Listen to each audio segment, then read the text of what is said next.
Well, hello everybody. My name's Louise Savage of Louise Savage Muses. An extremely warm welcome if you're visiting my channel for the very first time, and if you're a returning viewer, an extremely warm welcome back. So my book of the month, without further ado, is Dissolution by CJ Sansom. Now, this is a third book in a series of, I want to say 7, possibly 8.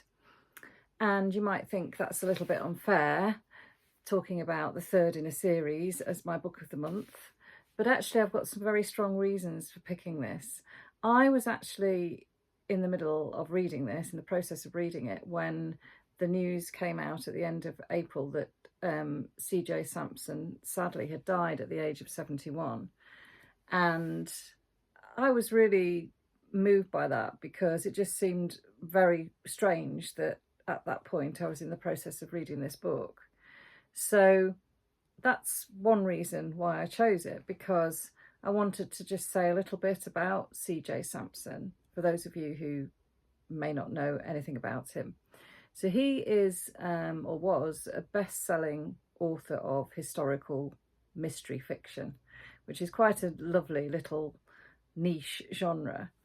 And he was absolutely meticulous in his historical research. All his books are really lovely chunky books like this, and that's why I really enjoy reading them on holiday. I think they're brilliant, perfect holiday reads. If you're a fan of historical fiction and you haven't read any of his books, please go away and read them. So he grew up in Edinburgh, or at least he was born there, to parents who were quite conservative, I think, both big and little c conservative.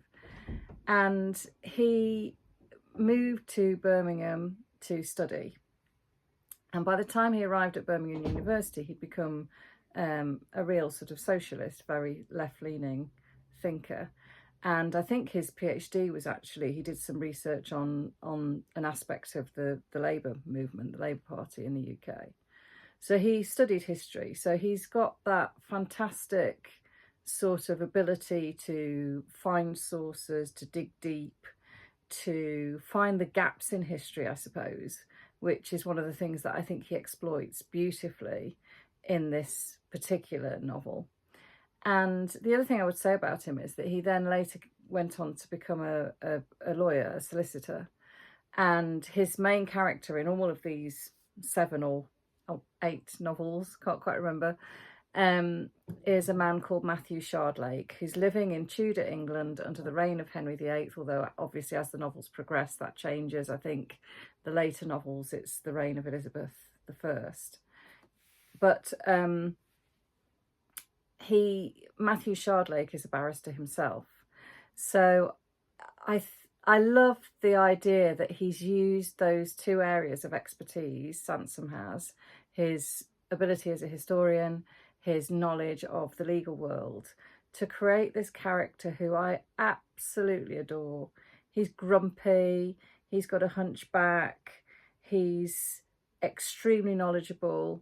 He's actually a very, very sensitive, kind man underneath it all, very thoughtful.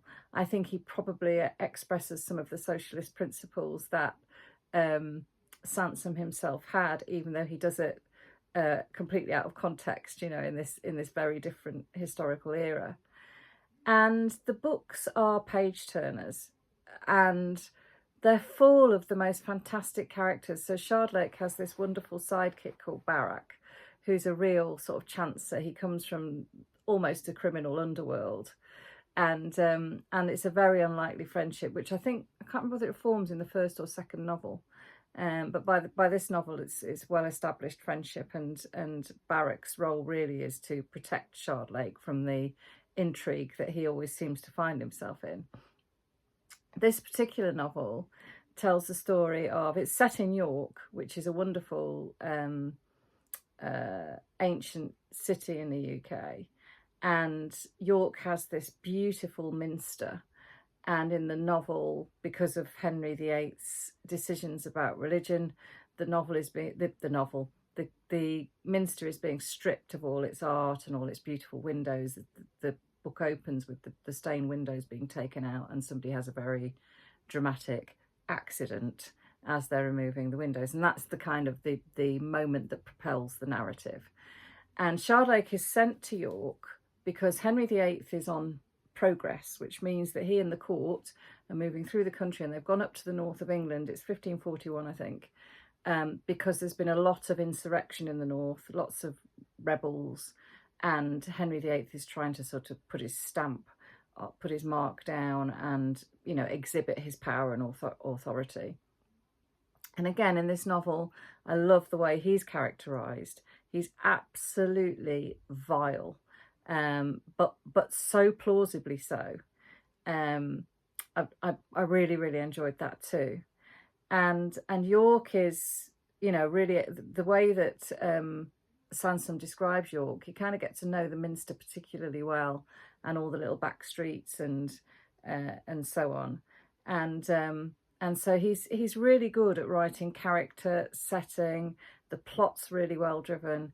And this Shardlake has been sent to York specifically because Thomas Cranmer, who was one of Henry VIII's advisors, probably the most powerful man apart from Henry VIII at the time in the country, he had appointed Shardlake to go and look after the safety and well-being of a prisoner who's been imprisoned for plotting against Henry. And they want to make sure that he arrives back in London safely so that they can torture and interrogate him in the Tower of London, because they don't feel that the interrogators in the north are up to speed and will do a good enough job. So that's why Shardlake is up in York, but his visit coincides with this progress. So you've got all this pomp and circumstance. You really learn an awful lot in these novels about the way that ordinary people live, because there are people from all walks of life in this novel, all different sort of tiers of society.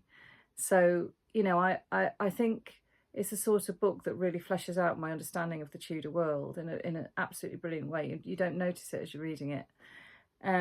So each time I read one of these, I love Shardlake even more. I love CJ Sansom even more. And I think they improve. That, you know, clearly, you know, Sansom is maturing as a writer as he goes from one of these novels to the next. I absolutely loved Darkfire, which I read at one point last year. And the first one is called Dissolution, if you haven't read any of his books and you want to get into him. And I found this one a little bit slow. It took me a little while to get into this one. But it's really, really well worth it. It's set in a monastery in Sussex, which is where Sansom lived throughout most of his career, I think. And it's Shardlake's first mission. He goes to investigate this really, really spooky monastery. If you've seen the film or read the book The Name of the Rose by Umberto Eco, it's a bit like a kind of lighter touch version of that.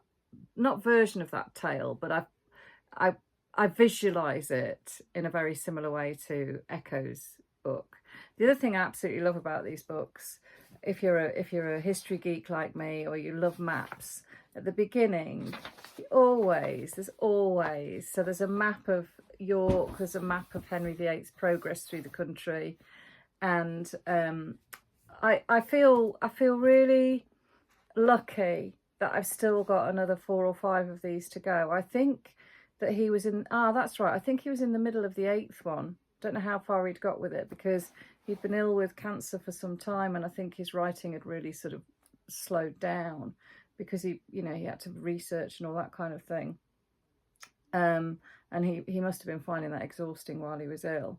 So I know that he was working on an 8th Shardlake, which is really, you know, I don't know whether that will ever be finished. I'm sure somebody will pick it up and finish it at some point. The other thing that's really quite sad as well is that, and I don't know whether he'd had a chance to see it all, but these stories are being televised, I think, for the first time. I think it's on the Disney Channel, and Sean Bean's involved. I don't know whether he's playing Shardlake or one of the other characters. I think he could possibly be playing Shardlake, I'm not sure. But, you know, it just seems the timing of his death coinciding with his hero, for want of a better word, and him not being around to see how the public react to greater exposure to his you know, his leading character, I think is really poignant. So yeah, I just really wanted to share that with you today. And this would have been my book of the month anyway, bizarrely, but it just feels even more appropriate because of CJ Sansom's sad demise. Anyway, folks, take care. Happy reading week ahead, I hope, for all of you. I'm very excited because I've nearly finished reading the Women's Prize for Fiction shortlist. I've really enjoyed it, and I can't wait. Next weekend I'm going up to spend some time with Simon Savage, and we are going to be discussing our reactions. We haven't talked about these books at all, so I'm on tenterhooks really. I really want to know what he thinks of them and to see whether we agree about the potential winner. And I don't know yet because I've got 2 more to go. I'm going to start the one of them today. Yeah, so anyway, take care wherever you are. Happy reading, and yeah, see you next week.